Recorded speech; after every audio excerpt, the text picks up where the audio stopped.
ะเอาเครื่องเอาของและสาดเสื้อถูกเทียนเนาะที่จะเอาไปประสานน้ำและกับผักส่วนเครื่องของที่จะเอาไปบ้างเนาะเจ้าภาพเข้าประกวดดนตรีพระอาจารย์และการนิมนต์จบทไม่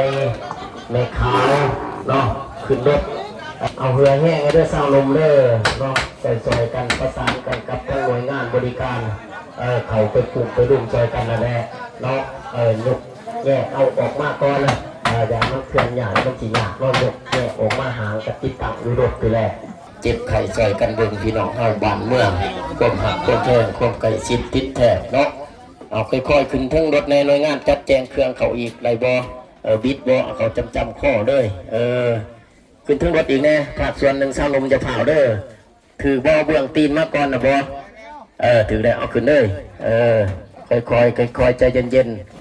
หับทั้งหลังคนเด้ค่อยลั่นเขาค่อยยกทั้งสูงวันนี้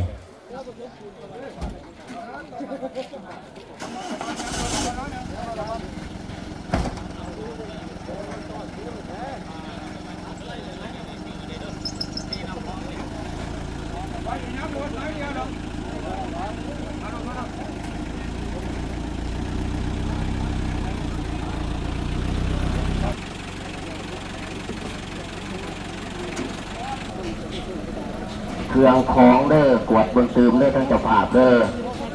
ฝากส่วนเครื่องของสาดเสื้อบิดสัญญาณเด้อบิดอยู่บ่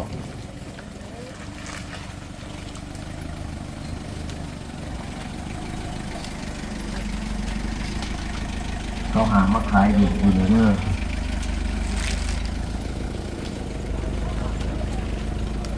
เอาขวดเบิ้งน้ำเด้อสินผ่านเลยทั้งเครื่องกุ๊บใหม่กุ๊บตอกเลยคือดูเครื่องรถกับดูสัญญาณแน่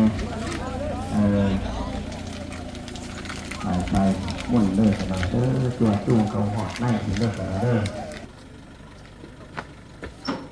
เอากับประกาศสำคัญเนาะหาเหือหาแห้งนำสาวลมทำงานเขาอวยปักเลยเด้อเด้ออวยกับหลังเด้อเอาซอยๆกันเอาหลายคนในเด้อผมดุมเอาเบื้องตีนมาก่อนเอาเบื้องทั้งตีนมาก่อนถอยเมื่อหลังแกเมื่อหลังไล่ๆเดี๋ยวจะคอยเอาทั้งหนาเขามาเอายกเสมอกันตั้งใจได้ใจเย็นๆเนาะคอยเก่าเขามาย่านเตสรุดเด้อยกเสมอผ่าพร้อมกันทั้งสองฝ่าทางเนาะเอาเขามาพญายเห็ดตามหีดข้องเจ้าเด้อเอาตำไม้หันก้อนเอาค่อยๆเด้ออย่าขี้เกียจไม่งอดมาแป้งไม้ในอ้ายทั้งดุมดึกไม้จะหน่อยดึงขึ้นมาเทิงจะหน่อยเก่งเบื้องเลยเสาดุเบื้องอันพุ่น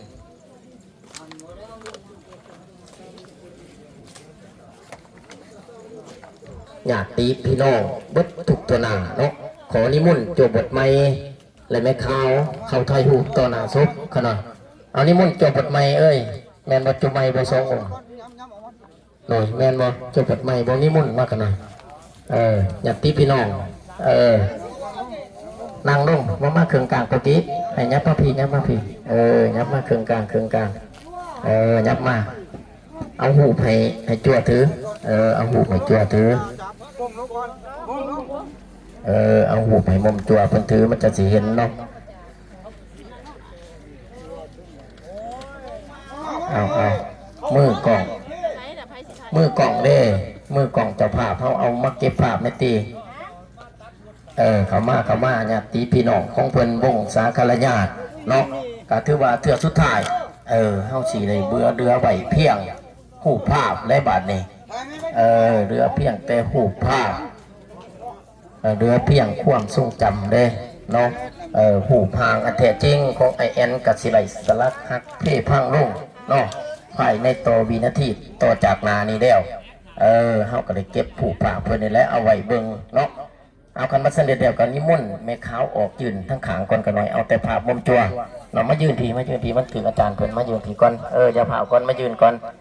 เอามุมจั่วบัดนี้ยับเอาเป็นทันแถวดีๆมือกล่องจัดตื่มอีกเด้อก็เป็นเงียงเอาลงแน่หูผันบ้างนาเจ้าหิมเด้ออยู่จั่วกันดิ โดยเอาโดยเอาแม่ขาวปัดนี่เอาแม่ขาวเอาหูเอา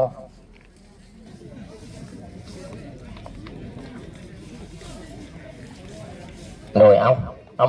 เชิญออกก่อนบัดนี้เอาแต่ครอบครัวเนาะเอาผักส่วนอื่นดิมีบ่จากที่พี่น้องมีบ่เดที่เขาเก็บผูกภาพเนาะเอาแล้วบ่มือกล่องเอาไม่ได้ลำเขาบัดนี้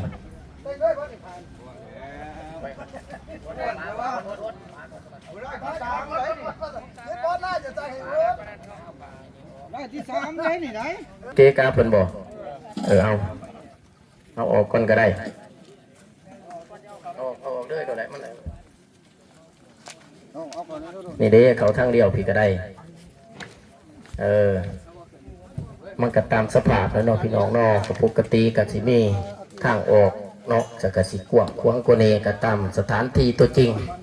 ทางหน่วยงานบริการก็จะเป็นทีอยู่เนาะทางด้านการตกแต่งหรือว่า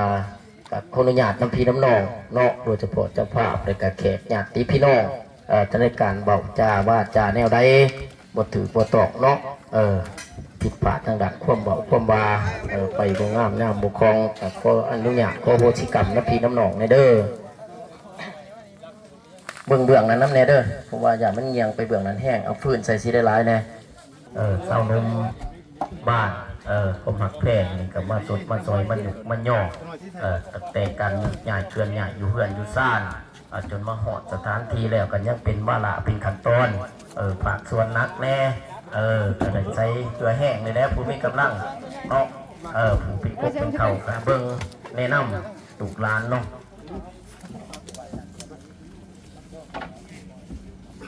เอากระเกียมเราแล้วเจ้าจีเฮ็ดพิธีหิดข้องจะโยนไฟก่อนแล้วจังมุ่นอาจารย์เพิ่นเขาทำพิธีเนาะ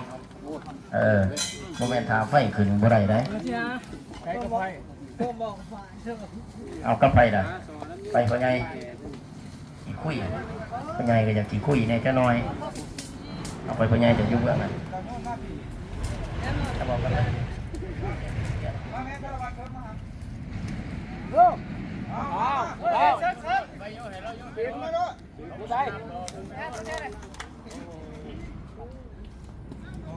เอาจักบาทสัญญาณกันแน่มันได้โยนแห้งขาดกับไผ่ได้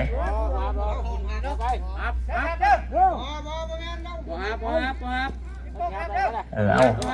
บอกสัญญาณแล้วเนี่ยได้นั่นเห็นว่าเราบุได้ยินกับตาเราดีเลยหับปรับลูกนี่เดินน้ำยาบิดเลยเตรียมน้ำหยาดไว้เด้อจัวเด้อเบซี่เด้อใส่ตะกบขั้วเพิ่นมาหยาดน้ำเพิ่นเลยเอาเพิ่นได้บ่วันนี้เด้อเตรียมเด้อสิให้บุญเพิ่นเด้อนะโมตัสสะภะคะวะโตอะระหะโตสัมมาสัมพุทธัสสะนะโมตัสสะภะคะวะโตอะระหะโตสัมมาสัมพุทธัสสะนะโมตัสสะภะคะวะโตอะระหะโตสัมมาสัมพุทธัสสะอนิจจวัฏสังขาราอุปัฏฐวาญะธัมมิโนอุปสิตวานิโรสันติเตสังโฆปัสสโมสุโขอนิจจวัฏสังขาราอุปัฏฐวาญะธัมมิโนอุปสิตวานิโรสันติเตสังโฆปัสสโมสุโขอนิจจวัฏสังขาราอุปัฏฐวาญะธัมมิโนอุปสิตวานิโรสันติเตสังโฆปัสสโมสุโขสัพเพสัตตามารันติจามาริงสุจามาริสาริตเทวหังมาริสเมนาทีเมเอกตัสสังสโยเอาเตรียมหยาดน้ำเด้อครูบาหยาดบ่ได้ผมมีมือถือเลยหยาดโดดอายัญจะโคตกินาทินาสังคัมมิสุปฏิติตาติคารตังอิตายาสัทานาโสอุปกัปปติโสยติธรรมโมจะอายังนิทัสสิโตเปตานะปุสะจักตาหุราราปารัญจปิกุณามนุปทินัง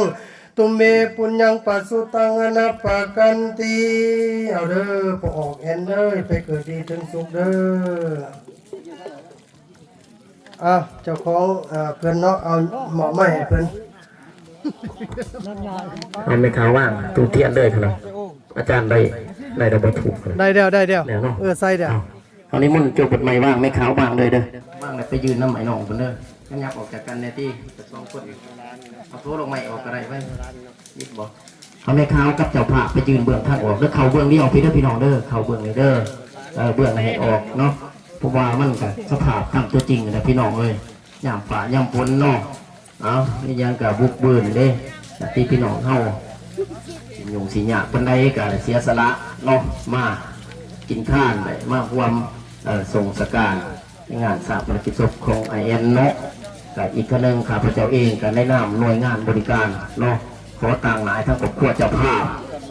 ขอแสดงความหูบุญคุณเนาะเป็นอย่างสูงมายังบรรดาแขกบรรดาทานญาติพี่น้องวัดทุกตัวหนาเนาะพนักงานทหารตำรวจทุกองค์การเนาะขออวยพรใส่ให้ทุกท่านเด้อจงเดินทางกลับบ้านกลับเบื้องเฮือนด้วยความปลอดภัยไปอย่าให้ข้ามาอย่าให้ของเด้อพี่น้องเด้อกินอย่าให้บุกจกใจแหงนอนรับให้เจ้าไหลเงินเมิน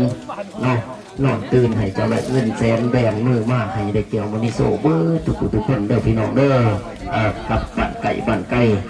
ขึ้นรถลงเพื่อให้ตลอดหอดฟังเลยเนาะเอาอยู่ดีมีแหงบุกทุกคนเนาะเอาครับเมื่อบานเมื่อเฮือนท่านจะผ่าผู้หญิงเด้อพี่น้องเด้อตามหีบตามกองคนพี่นี่แหละเนาะประทานอาหารดื่มน้ำตามอัธยาศัยตัวจริงเด้อพี่น้องในการข้าวมือตั้งบุญนี่คนยังกี้ตามตกลงกันบ่แมนบ่มือมันซุกเนาะมือมันซุกเป็นมือตั้งห่างหากาเกียมเครื่องใช้ยาธาตุต่างๆเด้อมือมันซุกเลยและมือมันเซานี่เป็นมือตักบาตรเนาะแล้วในวันนั้นสนั่นเป็นข่าวพีข่าวหลอกจงมาห่วงทำบุญนำครอบครัวข่าวจะรวยเนาะขอเข้าใจ